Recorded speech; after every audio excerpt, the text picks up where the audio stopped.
Hello children, welcome to video 3 of lesson air. Till now in video 1 we have seen that our earth is surrounded by the air, blanket of the air called atmosphere. We have seen the composition of atmosphere, and in video 2 we saw the structure of atmosphere: troposphere, stratosphere, mesosphere, thermosphere and exosphere. We also learnt weather and climate, that weather is a state of atmosphere at a particular place and time based on the factor like heat, cloudiness, dryness, sunshine, wind and rain.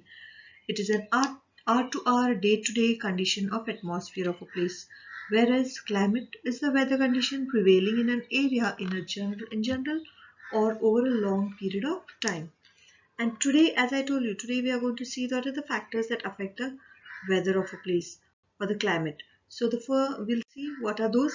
They are temperature, humidity, air pressure, wind and insolation. Let us learn them in detail now. Temperature. Temperature is a degree of hotness or coldness of the environment, and the temperature of atmosphere changes from not only season to season but also from day to night. Like while explaining the weather, I told morning it's very cold, so the temperature is low, and by afternoon the temperature increases, you start feeling hot. So this is how the temperature keeps changing even from morning to night. The temperature of the atmosphere changes not only between day and night but also from season to, as I told, even summers are hotter than winters. Now, why does this happen is an important factor that influences the distribution of the temperature is insolation. Insolation is incoming solar energy intercepted by the earth. Now, if you remember, mm, if you know the earth and the sun rays falls directly on the earth near the equator. So obviously the temperature over there, or the solar heat energy received or trapped in that region would be more. So there the temperature is high. Where towards the pole, there is less solar energy received, less heat received. So the temperature over there is very less towards the pole. Right, so it is the amount of insolation decreases from equator to the poles, and therefore the temperature decreases in the same manner. And now you might have understood why the poles are covered with snow, right? Because there is no heat at all. Because most of the time the North Pole and the South Pole they are 6 months day and 6 month night they face. So for 6 months they don't even see the sun. If the Earth's temperature rises too, it would become too warm for some crops to grow. Temperature in the cities is much higher than that of village. Why? Because of the concrete and the metal buildings and the roads that they get heated up during day. This heat is released during the night. So this is also another reason why the temperature difference between the cities and the village temperature is also different. Also, the crowded, high-rise buildings of the cities trap the warm air and thus they raise the temperature of the cities. Alright, the another factor is moisture. Now, moisture is the water or the other liquid diffused in a small quantity as a vapor within a solid or the condensed on the surface. And humidity is the amount of water vapor in the air. Now, where it is humid, you will say near the coastal region. Like Mumbai's climate is hot and humid. Why? Because the water vapor in the air, because it is close to the sea where the water it keeps evaporating and those vapors get mixed with the air and the humidity of that place is more as compared to Pune, you can say, right? So the next is air pressure. As you all know, air pressure, we stand on the earth, right? The air is exerting pressure on us, and it is continuously we can say that we are continuously under the pressure of air, and air pressure is defined as the pressure exerted by the weight of air on the earth's surface. So as we go up in the layers of the atmosphere, the pressure falls rapidly, right? And due to this, what happens? See, we have blood pressure also inside our body. You might have heard that sometimes in the mountaineers, those who climb the mountains and all, it happens that their nose starts bleeding. Why? Because at the surface, on the surface of the earth, the blood pressure and the air pressure, it's constant and it's same, you can say. So there's no difference, nothing happens to us. But as we go up, the air pressure is decreased. But what about our body blood pressure, which is, which might have increased, and due to which the blood has to come out, the nose starts bleeding. So as we go up the layers of the atmosphere, the pressure falls rapidly and the air pressure is highest at the sea level. Sea level means near the sea, the land that is close to the sea. The pressure is highest over there. And as you go up towards in the mountains or all in the hill station, the air pressure is very less. The horizontal distribution of the air pressure is influenced by the temperature of the air at a given place. Like for example, where there is, on the land, the heat, the sun rays fall directly on the land. What happens due to heat? The air particles expand and they move upward because they become light. And that place which is vacant, the cold air takes the place of that hot air which has gone up. So in the areas where temperature is high, the air gets heated and rises, and this creates a lower pressure area.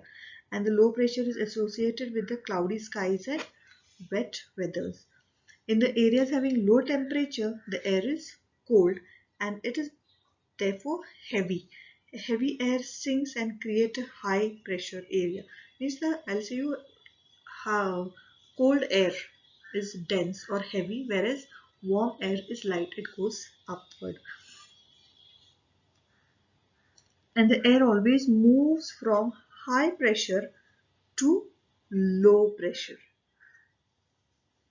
The next factor that we'll learn is wind. The movement of air from a high pressure to low pressure area. Okay, it is called wind. You can see the wind at work as it blows dry leaves down the pavement and sometimes even uproot the trees during storm. Sometimes when the wind blows gently, you can even see it blowing away smoke or fine dust. At times, wind can be so strong that it is difficult to walk against it. You must have experienced it is not easy to hold even an umbrella on a windy day. For example, you might have seen the storms which we have recently, Nisarga storm which hit Mumbai around first second of June 2020, right? But these winds are actually divided into three types. These are permanent winds, seasonal winds, and local winds. Let's see them.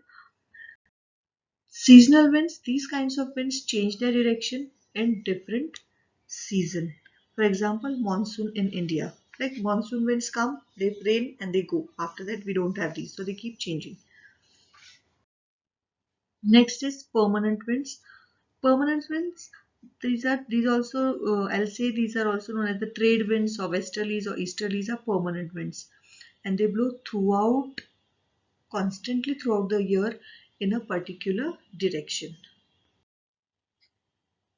And the third is local winds. These blow only during a particular period of a day or year in a small area. For example, land breeze and sea breeze. Or even the winds that blow in the northern plain, which is called Lu. Those are nothing but local winds. Now we'll see the cyclones. The nature's fury. Odisha, located in the eastern seacoast of India, is prone to cyclones that originates in Bay of Bengal. Actually, on 17th and 18th October 1999, 11 years back, you can say, cyclone hit 5 districts of the states. Another super cyclone occurred on 29th October 1999. So immediately after 10 days, the second cyclone hit the state. The damage caused were mainly due to three factors: wind velocity, that is speed, rain, and tidal surge. The winds of up to 26 km per hour lasted for over 36 hours. These high-velocity winds uprooted the trees and damaged the kacha houses. Rooftops of several industrial sheds and other houses were also blown away. Power supply, telecom lines snapped completely. Heavy rain occurred under the influence of cyclone for 3 days continuously. You might have experienced when the Nisarga storm came, but that time the speed of the wind was quite slow. It was, I can say, half of it. It is 110 kilometers per hour it was. So these rains led to the flooding of the major rivers. And due to rain, what happened? The rivers were flooded of Odisha, and the cyclonic winds caused tidal waves that swept 20 kilometers inland and brought massive destruction to the coastal area. Then the 7 to 10 meter high tidal wave intruded suddenly and caused massive damage.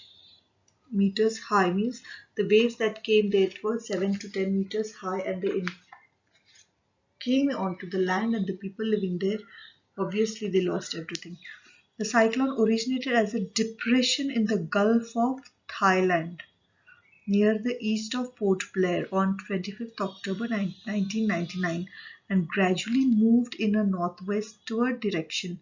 It intensified into a supercyclone and hit the area in Odisha on 29th October at 10:30 am. The supercyclone swept the entire coast of Odisha, including the cities of Bhubaneswar and Cuttack and 28 coastal towns. About 13 million people were affected. The large number of livestock were killed, and standing crops of paddy, vegetables, and fruits heavily destroyed. And the mangrove forest between Paradeep and Konark actually vanished. So, children, I hope you have understood temperature, air pressure, wind, and nature's fury cyclone. Thank you. We'll meet again in the last video, learning more in detail about moisture, like which is related to your rainfall and the types of rainfall. Bye. Have a nice day.